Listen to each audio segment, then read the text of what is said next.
sebentar. Ibu-ibu, bapak-bapak, saudari-saudara, saya akan coba mengajak kita merenung bacaan-bacaan Injil pada hari ini dalam konteks yang amat konkret, yaitu di dalam kehidupan harian kita, sehingga kita sungguh melihat bahwa harapan yang kita tumbuhkan di dalam hidup kita, harapan itu sungguh memberi kita hidup walaupun ada banyak masalah yang kita hadapi. Saya ajak kita pertama, coba kita melihat keluar diri kita. Ada banyak sekali hal yang menjengkelkan kita. Banyak hal yang menjengkelkan kita. Ada peperangan. Ya, kita lihat antara Israel, Hamas, Hezbollah, Iran. Ya, kita jengkel kepada mereka semua. Jengkel kepada Israel, jengkel kepada Hamas, jengkel kepada Hezbollah, jengkel kepada Iran, jengkel kepada Rusia, jengkel kepada Ukraina. Karena perang. Itu di jauh sana. Tetapi yang dekat kita ini, kalau kita berlalu lintas di Jakarta sekarang ini, kita punya otak itu pusing. Kenapa? Banyak sekali galian-galian yang menghalangi perjalanan kita. Nah, jadi kalau kita lihat semuanya itu menjengkelkan.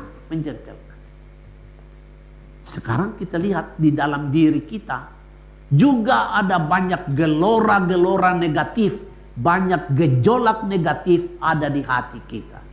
Kita kecewa, kita sedih, kita putus asa, kita menangis, kita takut, kita cemas, kita ragu-ragu, kita berada di dalam keadaan bingung. Itu di dalam diri kita.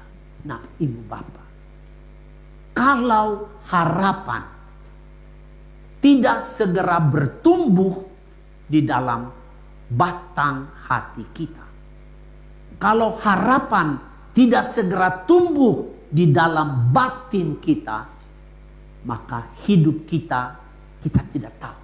Hidup itu akan menjadi apa jikalau tidak ada harapan di dalam diri kita.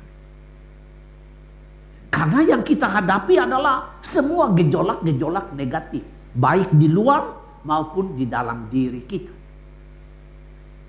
Sekarang pertanyaan kita adalah, kalau kita mesti menumbuhkan harapan, lalu harapan seperti apa yang harus kita tumbuhkan?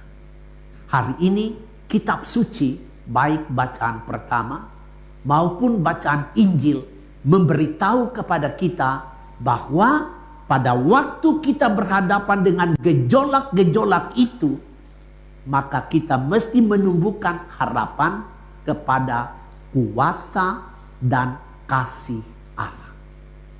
Kita mesti membangun harapan kita bahwa Allah tetap mengendalikan situasi karena Dia berkuasa, Dia maha kuasa, dan Allah tetap akan peduli kepada kita sebab Dia adalah Allah yang maha kasih, Allah yang maha penyayang dan maha pengasih. Itu yang kita mesti bangkitkan di dalam diri kita. Karena apa? Kasih Tuhan itu adalah sesuatu yang pasti, tidak bisa kita meragukan. Kebaikan Tuhan itu adalah sesuatu yang pasti, tidak bisa kita ragu-ragukan. Bahkan kadang-kadang kita merasa bahwa seolah-olah ada musibah-musibah dalam kehidupan kita, entah kehidupan keluarga kita, entah kehidupan bisnis kita. Kita mesti yakin bahwa Tuhan tetap mengendalikan situasi, dan kadang-kadang Tuhan mempergunakan gejolak-gejolak itu untuk mendidik kita supaya kita tetap mengandalkan Dia, karena hanya Dialah sumber kekuatan, kegembiraan, dan sukacita kita. Saya menutup permenungan ini, ibu bapak, saudara-saudari. Kalau kita tidak lagi berharap kepada Allah, atau tidak lagi percaya kepada kebaikan Tuhan, maka kehidupan kita akan berantakan dan hidup kita akan hancur total. Karena gejolak-gejolak negatif ini tidak pernah akan hilang. Mungkin kita akan mengalami sukacita dan kebaikan 1-2 hari. Tetapi setelah itu kembali lagi gejolak negatif ini. Jadi perang antara baik dan buruk ini selalu akan terjadi dalam kehidupan kita. Saya tutup permenungan ini dengan mau mengatakan kepada kita bahwa sikap kita sebagai orang beriman, terutama orang beriman pada masa modern ini, ketika kita dikuasai oleh ilmu dan teknologi dengan inovasi-inovasi yang baru, sikap bijaksana yang tertinggi bagi kami orang beriman pada zaman modern ini adalah: pertama, kita harus sadar, harus percaya bahwa semua yang sudah terjadi berarti di masa lampau.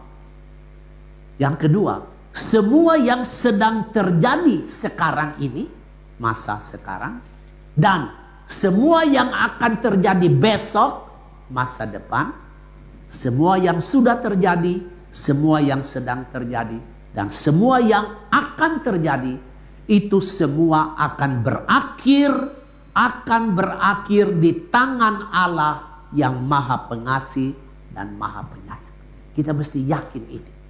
Keyakinan inilah yang akan membangkitkan harapan. Sekalipun ada banyak masalah, kami tetap hidup, tetap maju, karena kasih Allah akan selalu menyertai kami. Ada satu TikTok, ya kembali ke TikTok ya, yang muncul di grup kita. Itu bagus TikToknya itu. Untuk kita beriman ini ya. Anak kecil bertanya kepada bapaknya, "Pak, kok doa melulu? Ekonomi kita biasa-biasa aja. Tidak ada perubahan. Semuanya ya kacau balau. Papa berdoa terus, dapat apa?" Bapaknya jawab begini kepada anaknya, "Memang papa tidak dapat apa-apa.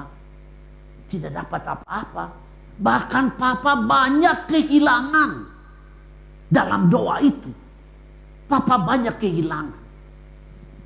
Anaknya tanya, "Kok papa banyak kehilangan? Kenapa doa terus?" Papanya bilang begini, "Papa kehilangan ketakutan, kehilangan kecemasan, kehilangan putus asa, kehilangan ragu-ragu. Semuanya ada damai, ada tenang, ada sukacita, ada kegembiraan di dalam doa itu. Gak dapat apa-apa. Tetapi ketakutan hilang, kecemasan hilang, keraguan-raguan hilang. Semua yang negatif hilang. Karena Tuhan beri damai dalam hati." Amin.